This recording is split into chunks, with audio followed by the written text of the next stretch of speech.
அதை வெளியே சொல்ல முடியாமல் இருப்பாங்க. அதை எப்படி டீல் பண்ணுறது, அந்த பேரண்ட்ஸ் வந்து என்னோட சொல்லலாம் நேரடியாக. சென்னையில் தான் ஃபுல்லாக என்னோட சர்வீஸ் பண்ணலாம். ஒவ்வொரு தெருவையும் நான் போகிற எந்த ஸ்டேஷன்லையும் அந்த லிமிட்டில் உள்ள ஒவ்வொரு தெருவையும் எடுத்து ஒவ்வொரு தெருவிலையும் நான் பேசுவேன். என்னோட நம்பர் கொடுப்பேன். ஏன்னு சொன்னால் அவ்வளோ ஒவ்வொரு அது எல்லாருக்குமே ஒரே இடத்துல சொல்ல முடியாது. அது ஒவ்வொருத்தருமே வந்து ஆலோசனை கேட்டீங்கன்னா நம்ம வந்து ஒவ்வொரு தடவையும் சொல்லலாம் இல்லையா? Okay, all the best. ஒவ்வொரு வருஷமும் 10 வருஷமாக நடத்திட்டு இருக்கிறாங்க இந்த இன்ஸ்டியூஷனை. மேற்கொண்டு இது வந்து நிறைய ஸ்டூடெண்ட்ஸ் வந்து திறமைசாலிகளை உருவாக்கணும்.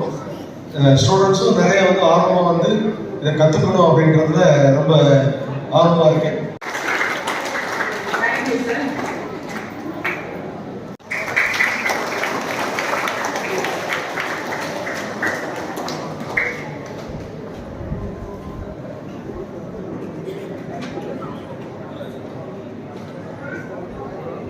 நடராஜன் ஐயா அவர்களுக்கு மரியாதை செய்யப்படுகிறது.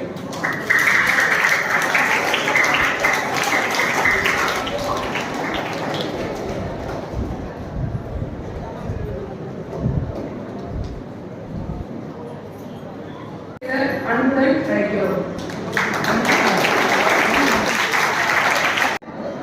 சிறப்பு விருந்தினர் திருமதி தித்தனிய மேடம் அவர்களையும் மற்றும் நம்முடைய ஜெயர் நகர டிஎஸ்பி ஐயா அவர்களையும் நம்ம திருவத்தூருடைய கவுன்சிலர்ஸ் கார்த்தி மற்றும் கங்கா அவர்களையும் மற்றும் திரு கோபு அவர்களையும் பத்திரிகை அன்பர்களையும் இருபால் பெற்றோர்களையும் அனைவருக்கும் என்னுடைய முதன்மை வணக்கம். இந்த எஜுகேஷன் சென்டர் வந்து 10 வருஷமா நிறைய ஒட்டி மிகுந்த சந்தோஷமா இருக்கு. ஏன்னா வந்து நம்ம ஊர்ல வந்து டியூஷன் வீட்டுனா எல்லாம் பஜார் தான் போகும். திருவள்ளூர் டியூஷன் வீட்டில் பஜார் போகிற சூழ்நிலை இருந்துச்சு. அது ஒரே இடத்துலேயே வந்து எல்லா சப்ஜெக்டுமே கிடையாது. ஒவ்வொரு சப்ஜெக்டும் ஒவ்வொரு இடத்துல எடுத்துட்டு போவாங்க. ஸோ அந்த சூழ்நிலையை கண்டு தெரிந்து திருமதி வித்யா வந்து ஒரே இடத்துலேயே எல்லா பாடத்தின் டியூஷன் வந்து ஆரம்பிச்சாங்க. அது மிகுந்த வரவேற்புடையது. ஸோ நிறைய நல்ல மாணவர்கள் உருவாகி இருக்காங்க. அதற்கு நம்ம அனைவரும் சார்பாக அவருக்கு நன்றி தெரிவித்துக் கொள்ளலாம். முதல்ல வந்து 10th 11th 12th board exam students வந்து இன்ஸ்ட்ரக்ஷன் சொல்லிடுறேன். அஸ் எக்ஸாமாகவும் அஸ் டீச்சராகவும் எக்ஸாம் கிடையாது, அஸ் டீச்சராக ஒரு இன்ஸ்ட்ரக்ஷன் கொடுக்குறவங்க. ஏன்னா இந்த பணியில் வந்து எனக்கு 33 வருஷம் சர்வீஸ் இருக்குது. ஆசிரியராக பணிபுரிந்து 3 இயர்ஸ் சர்வீஸ் வந்து நான் ரிட்டையர் இருக்கிறேன். என்ன முக்கியமான எக்ஸாம் வந்து 10th பசங்க எக்ஸாம்னாலே அப்படியே கைகாலெலாம் அப்படியே கல்ல ஆரம்பிச்சிருவோம். சிவரிக்காக இருப்பாங்க, கண்ணில் தண்ணி கலங்கி நிற்க ஃபர்ஸ்ட் எக்ஸாம் போகிற அன்னைக்கு. எக்ஸாம் பற்றி யாருமே பயப்படவே கூடாது. ஃபர்ஸ்ட் எல்லாருமே போகணும், ஃப்ரீயே எக்ஸாம் போகணும். அடுத்ததாக நம்ம நல்லா சாப்பிட்டனால நம்ம படிச்சோம் ஞாபகம் இருக்கும். ஸோ ஹெல்த் ரொம்ப முக்கியமானது. சில சமயம் ஹாலில் சில பேர் மேக்கப் வந்துடுவாங்க. அவங்க தூக்கிட்டு போய் ஹாஸ்பிட்டல் ட்ரிப்ஸ் ஏற்றி அப்புறம் ஊற்றி வந்தெல்லாம் எக்ஸாம்பிள் வச்சுக்கிறோம். ஸோ ஏன்னா நைட்டில் கண்மூச்சு படிச்சிருப்பான், சாப்பிட்டுக்கவே மாட்டான். அப்போ என்ன அப்போலாம் முதல்ல எக்ஸாம்லாம் வந்து நிறைய லீவ் வரும். 4 நாள் 3 நாள் லீவ் வரும்போது 3 நாளுக்கு என்ன பண்ணுவாங்க, சாப்பிடாமையே பயந்து தண்ணியாக இருந்து எக்ஸாம் எழுதுற அன்னைக்கு மயக்கம் அடிக்கிற ஓடுவாங்க. ஸோ அதனால சாப்பாடு ரொம்ப முக்கியமானது. ஹெல்த் வைஸாக வந்து எக்ஸாம் ஸ்டூடெண்ட்ஸ் எல்லாம் நிறைய ஃப்ரூட்ஸ் சாப்பிடுங்க. அது சம்மரில் எக்ஸாம் வருது, பழங்கள் நிறைய, அதாவது ஆசையாக மாதுளம் ஆப்பிள்லாம் தேவையில்லை.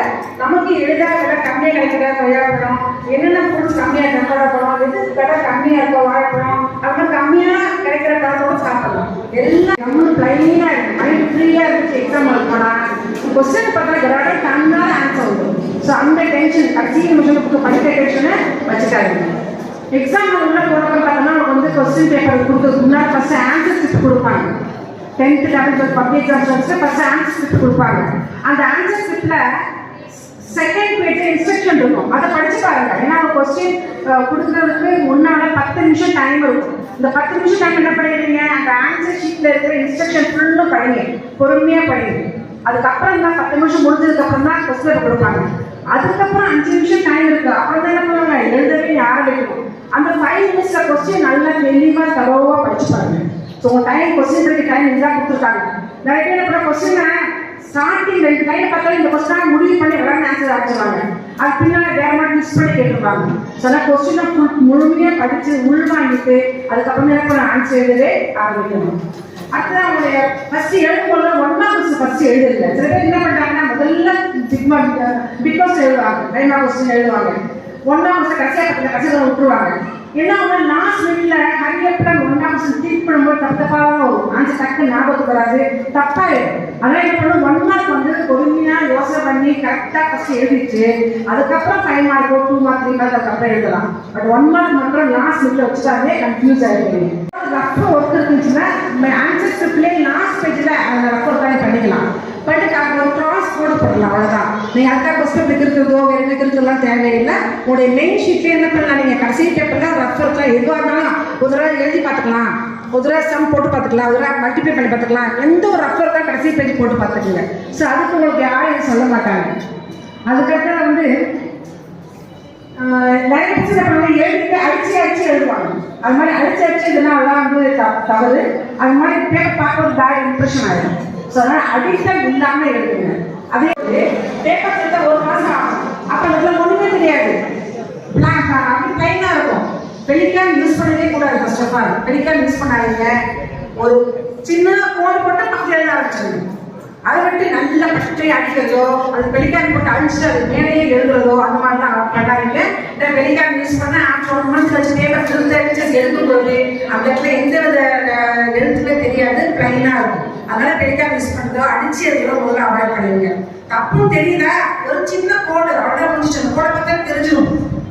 திருத்துறவங்களுக்கு தெரிஞ்சிடும், சரி எழுதிட்டு தப்புன்னு நினச்சிட்டாங்க அப்படின்னு தெரிஞ்சிடும். ஒரு சின்ன கோடு நீட்டாக இருக்கும் பேப்பர். ஸோ அதான் முக்கியமானது. அடுத்தது வந்து உங்கள் கொஸ்டின் பேப்பரில் பார்த்தீங்கன்னா வந்து கொஸ்டின் நம்பர் ரொம்ப முக்கியமானது. கொஸ்டின் நம்பர் தப்பாக போட்டோம்னா மார்க் போயிடும். உங்களுடைய மிஸ் நித்யாவுடைய ஒரு பார்த்தோம், வாங்கி பார்த்தா என்ன தப்பு பண்ணிக்காட்டா 4 கொஸ்டின் நம்பர் தப்பா போட்டார். பேப்பர் திருத்துவாங்க, 200 போட்டாங்க. அதை திரும்ப அடிச்சுட்டு 100 200 360 போட்டிருக்காங்க. என்ன தப்பு பண்ணாருன்னா ஒரு கணக்கு போட்டுருக்காரு, ஒரு 32 சம் அந்த கணக்கு போட்டுருக்காரு. போட்டுட்டு என்ன பண்ணாரு, அந்த சம் பாதியில் ரொம்ப ஸ்ட்ரக் ஆயிடுச்சு. ஸோ ஏதோ தவறாயிடுச்சு. அந்த பாதி கொஸ்டின் என்ன பண்ணாரு, சரி இந்த நல்ல கொஸ்டின் இருந்தது, ஃபுல் ஆன்சர் எந்த கொஸ்டின் இருந்தது, அந்த பாதியை கிராஸ் பண்ணிட்டாரு. கிராஸ் பண்ணிட்டு அடுத்த கொஸ்டின் எழுதும்போது அதே 32 போட்டார். 33 34 எழுதுறாங்க, நம்பர் மாற்றி போட்டார். அப்ப என்ன, அந்த கொஸ்டின் கரெக்டாக சொல்லி முடிச்சுட்டு அடுத்த கொஸ்டின் இந்த 32 அடுத்து 33 34 35 4 கொஸ்டினுக்குமே கண்டினியூஸ் நம்ம தப்பா போட்டனால அதை அதாவது திருத்தும் போது பாத்தீங்கன்னா ஒரு சீஃப் வந்து 10 பேர் திருத்துவாங்க. அந்த 10 பேர் திருத்துறது தப்புக்கா இல்லையான்னு கரெக்டா எழுதா கூட கொஸ்டின் நம்பர் மாத்தி நம்ம மார்க் போயிடும். அதனால கொஸ்டின் எழுத பேப்பர் எழுதும்போது கொஸ்டின் நம்பர் கரெக்டா கொஸ்டின் பார்த்து நம்பர் எழுதிட்டு அதுக்கு ஆன்சர் எழுதுங்க. அது எக்கனாமிக்ஸும் சரி, காமர்ஸும் சரி, அக்கௌண்ட்ஸு, பிசிக்ஸ், கெமிஸ்ட்ரி, பயாலஜி எல்லாத்துக்குமே இந்த வேறுபாடு கண்டிப்பாக வரும். கண்டிப்பாக ஒரு வேறுபாடு கொஸ்டின் பப்ளிக் எக்ஸாம் டெஃபினட்டாக வரும். புக்கில் 10 வேறுபாடு 10 அட்டவணை படிச்சுக்கோ, அது கண்டிப்பாக வரும். இது என்ன ஒரு சூழ்நிலை கேட்டா, நீ புக்கில் படிக்கும்போது பார்த்தீங்கன்னா அதுக்கு ஒரு எக்ஸாம்பிள் அது ஸ்டெம் ரூம் கொடுத்துருப்பாங்க. நீ என்ன பண்ணுற, அது என்ன அப்படியே நல்லா படிச்சுக்கலாம் படிச்சுப்பேன். கொஸ்டின் என்ன கேட்பாங்க, அப்போ 5 மார்க் ஆகும். ஸோ அதனால கொஸ்டின் பார்க்கும்போது வேறுபாடு மட்டும் என்ன ஒரு சிக்கோஷாங்கன்னா கொஸ்டின் புக்கில் இருக்கிற மாதிரியே வேறுபாடு கொஸ்டின் மார்க் கேட்பாங்க. நீ என்ன பண்ணுவ, ஃபர்ஸ்ட் எடிட்டிங் மாதிரி கொஸ்டின் எழுதி வச்சுட்டு நீங்க அப்படி எடுத்து ஆன்சர் வந்து நீ புக்கில் இருக்கிற மாதிரி எழுதும்பொழுது அது தப்பாயிடுது. 5 மார்க் வேஸ்ட் ஆகுது. 3 மார்க்ஸ் 2 மார்க்ஸ் 3 மார்க்ஸ் 5 மார்க்ஸ் எல்லாத்தையுமே அட்டவணை கேட்பாங்க, டிஃபரன்சஸ் கேட்பாங்க. அந்த டிஃபரன்ஸ்க்கு நீ புக்ல இருக்கிற மாதிரி அப்படியே எழுதி எட்டிங்க இருக்கிற மாதிரி கொஸ்டின் மாற்றி கொடுத்துருப்பாங்க, கரெக்டாக நோட் பண்ணிக்கணும். ரொம்ப இம்பார்ட்டன்ட் இந்த வேறுபாடு. ஸோ இதுதான் முக்கியமான எக்ஸாம் பாயிண்ட், இதுதான் முக்கியமானது. டென்ஷன் ஆகாதீங்க, நல்ல எக்ஸாம் போடுறது நல்லா பண்ணுங்க. நிறுவனுடைய வாழ்த்துக்கள். அடுத்த சின்ன பசங்க ஃபர்ஸ்ட் ஸ்டாண்டர்ட் டு 9th வரைக்கும் நிறைய பேர் அபாகஸ் போறீங்க. அபாகஸ் வந்து ஒரு 20 வருஷத்துக்கு முன்னாடியே அபாகஸ் சின்ன பேர் அனுப்பிச்சேன். ரொம்ப தேடி கண்டுபிடிச்சி யார் சுத்தாமிச்சு அந்த பார்த்து அனுப்பிச்சு வச்சுருக்காங்க. ரொம்ப ரொம்ப நல்ல விஷயம் அபாகஸ், ரொம்ப நல்ல விஷயம். நாங்களாம் எங்கள் காலத்தில் வந்து மனக்கணக்குன்னு சொல்லுவோம், அதுதான் இப்போ அபாகஸ். என்கிட்ட வந்து சில பேரண்ட்ஸ் வந்து 2nd ஸ்டாண்டர்ட் 3rd ஸ்டாண்டர்ட் லெவலில் மேக்ஸ் தான் வரமாட்டேங்குன்னு சொல்லுவாங்க. நான் இம்மிடியேட்டாக அபாகஸ் சொல்லுங்க தான் சொல்லுவேன்.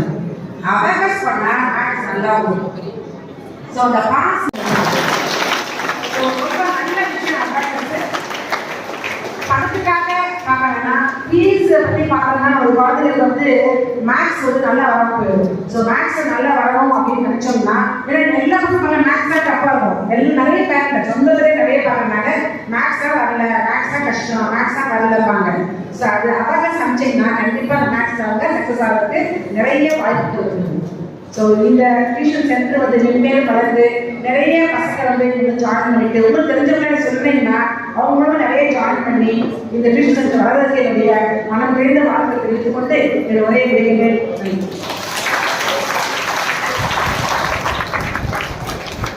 மைண்ட்ஃப்ரெஷ் மையத்தின் தலைமை நிர்வாக அதிகாரி, எழுத்தாளர், தொழிலதிபர் மற்றும் வழக்கறிஞர் பயிற்சியாளர், தமிழக இளைஞர்களின் அடையாளம், ஊக்கமளிக்கும் இளம் தலைவர். இவரது பயிற்சி வகுப்புகள் சமூகத்தின் அனைத்து தரப்பிலிருந்தும் பெரும் பார்வையாளர்களை ஈர்க்கப்பட்டுள்ளது. இம்மாலை பொழுதின் முக்கிய பேச்சாளர் மதிப்பிற்குரியும் மரியாதைக்கும் உரிய கீர்த்தன்யா கிருஷ்ணமூர்த்தி அவர்களது பேச்சினை தொடர கர ஒலிகளோடு அன்புடன் அழைக்கிறோம்.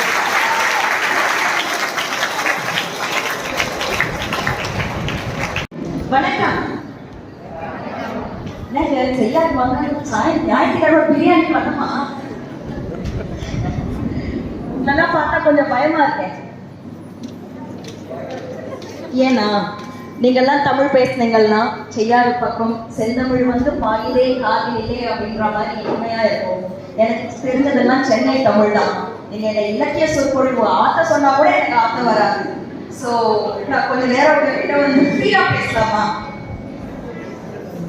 நான் சொல்றது அப்படியே திருப்பி சொல்லுங்களேன். நாங்க சத்தமா சொல்லணும். நாங்க செய்யாத பெருமக்கள் கேள்வி கேட்டா பதிலே சொல்ல மாட்டோம்.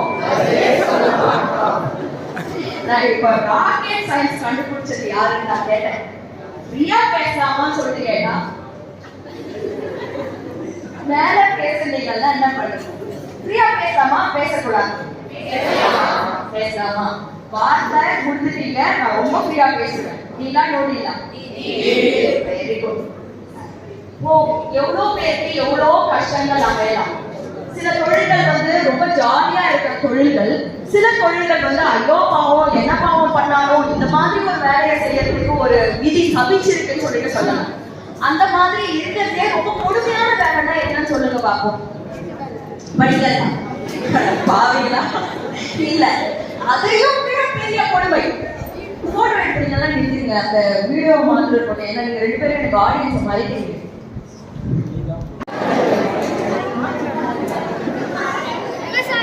விவசாயமா? ஆனா விவசாயம் அதையும் விட கொடுமை. ரோடு பேருக்கு அதையும் விட கொடுமை. சும்மா இருக்கிறது அதையும் விட கொடுமை. டீச்சர் வேலை அதையும் விட கொடுமை. டிரைனேஜ் கிளீன் பண்றது அதையும் விட கொடுமை. சினிமால நடிக்கிறது இல்ல, ஒரே ஹால்ல 100 பெற்றோர்களையும் அவங்க பெற்ற வாரிசுகளையும் ஒன்னா உட்கார வச்சு கிளாஸ் எடுக்கிற கொடுமை இருக்குது தெரியுமா?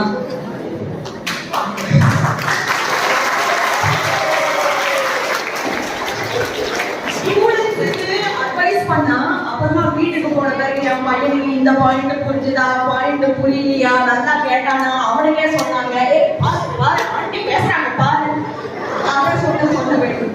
சரி, பேரண்ட்ஸுக்கு அட்வைஸ் பண்ணா ஸ்டூடெண்ட்ஸுக்கு வீட்டுக்கு போயிட்டு அதான் சொன்னாங்கல்ல, உன்னாதான் நான் கேட்டு போயிருக்கேன், உன்னாதான் நான் கேட்டு போயிருக்கேன்னு சொல்லிட்டு சொன்னா ஒரு மொத்த குடும்பத்தையும் நான் உட்கார வச்சு யாரோட மனசும் வலிக்காம நான் சொன்னேன்னா நான் எவ்வளவு பாவம். எல்லாரும் எனக்கு ஃபர்ஸ்ட் கை தட்டி எனக்கு ஊக்கப்பட்டு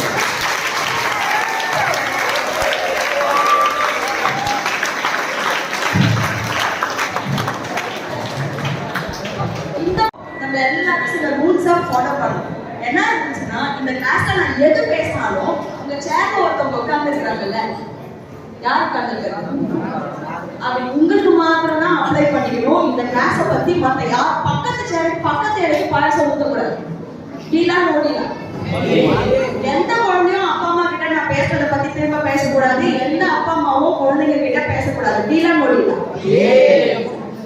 ஏன் இதை சொல்றேன்னா, உங்களுக்கு எவ்வளவு வயசா இருக்கும், 40 வயசா இருக்கட்டும், 80 வயசா இருக்கட்டும், 100 வயசா இருக்கட்டும், அந்த வயசை எடுத்து எழுதுறோம்னா, குழந்தைன்ற பட்டத்தை எழுதுறோம்னா அங்க இருக்கிறது மனுஷ மனசு. ஒத்துக்கிறீங்களா இல்லையா? இங்க முன்னாடி உட்கார்ந்து இருக்கிற பாப்பா உட்காந்து அழுதுட்டு இருக்கோம். ஏமா அழுகுற அப்படின்னு சொன்னா என் போன் உடஞ்சிடுச்சுன்னு சொல்லிட்டு அழுதுட்டு இருக்கோம். பின்னாடி இருக்கிறவங்க அழுதுன்னு இருப்பாங்க. ஏன்னா என் ஹஸ்பண்ட் என்ன பார்க்கவே மாட்டேன்றாருங்க, வர மாட்டேன்றாருங்க, காசே. எதுக்காக அழகுன்றது வேறவே தவிர அழுகன்றது மாதிரிதான். நீங்க எக்ஸாம பார்த்து பயப்படுறீங்க, பெரியவங்க எதை பார்த்து பயப்படுவாங்க? காசு இல்லாம போச்சுன்னா, வியாதி வந்துச்சுன்னா, எதை பார்த்து பயப்படுறோன்றது வேற மாதிரி. மனுஷனா இந்த கிளாஸ் உட்காந்து கவனிக்கலாம். கவனிப்போமா கவனிக்க மாட்டோமா? கேட்கல? ஓ, நீங்க எல்லாரும் சொல்லுங்க, உங்களுக்கு தெரியாத அட்வைஸ் இந்த நாட்டுல இருக்கா? நான் சொல்றதை திரும்பி சொல்லுங்க. நாங்க செய்யார் மக்கள் வாயில பணியார் வச்சுட்டு இருக்கிறோம். தெரியாத அட்வைஸ் இருக்கா? சொல்றீங்க. பெரியவங்களை மதிக்கணும், தெரியுமா தெரியாதா? மதிக்கிறீங்களா மிதிக்கிறீங்களா? மிதிக்கிறோம். படிக்கணும், தெரியுமா தெரியாதா? தெரியாது. புக்கு தரதா படிப்பு வருதா, இன்ஸ்டாகிராம நோண்ட தோணுதா? கோவப்படக்கூடாது, தெரியுமா தெரியாதா? தெரியாது. கோவம் வராம இருக்குதா? சுறுசுறுன்னு வருதுல்ல. சோ எல்லாம் தெரியும், ஒன்னும் பண்றது கிடையாது. அடுத்த 1 மணி நேரம் நான் அட்வைஸ் பண்றதுனால நீங்க யாராவது மாற போறீங்களா? இல்ல இல்ல. புதுசா நம்ம மேல மேல கத்துக்கிட்டே இருக்கணும்ன்ற அவசியம் கிடையாது. ஒரே ஒரு விஷயம் உள்ள இறங்கினா கூட ஏன்டா நம்மளால பண்ண முடியலன்ற ஒரு சுய பரிசோதனையை மாத்திரம் தான் நம்ம இப்போ அடுத்த 40 நிமிஷத்துக்கு பண்ண போறோம். அப்படி பண்ணணும்னா நான் எள்ளுன்னா நீங்கெல்லாம் எண்ணெயா இருக்கணும். டீலான் ஓடிலாம் சத்தமா. உங்களோட ஸ்பீடு வந்து எனக்கு பத்தாது. ஏன்னா நான் பேச பேச என்ன ஆகும்னா மைண்ட் அப்படியே பின்னாடி போயிட்டு இந்த புடவை நல்லா இருக்குதுல்ல, கழுத்துல போட்டு இருக்கிறது நல்லா இருக்குதுல்ல அப்படின்னு சொல்லிட்டு மைண்ட் யோசிக்குமே தவிர நான் யாரு பெத்த பிள்ளையோ நான் பாட்டு லோன்னு பேசின்னு இருப்பேன். அங்க ஒரு பீஸ் கூட நான் சொல்றதை கவனிக்காது. சோ நான் கேள்வி கேட்டா நீங்க என்ன பதில் சொல்லணும்? டக்குன்னு என்ன பதில் சொல்லுங்க பாப்போம். கேள்வி கேட்டா என்ன சொல்லணும்? டக்குன்னு பதில் சொல்லணும். ஓகே. சோ எனக்கு யாராவது ஒருத்தவங்க மேடையை வாங்க பாப்போம். நான் கூப்பிட போறதுல யாராவது ஒருத்தவங்க எனக்கு மேடையை வாங்க. உங்க வச்சு ஒரு பரிசோதனை பண்ண போறோம்.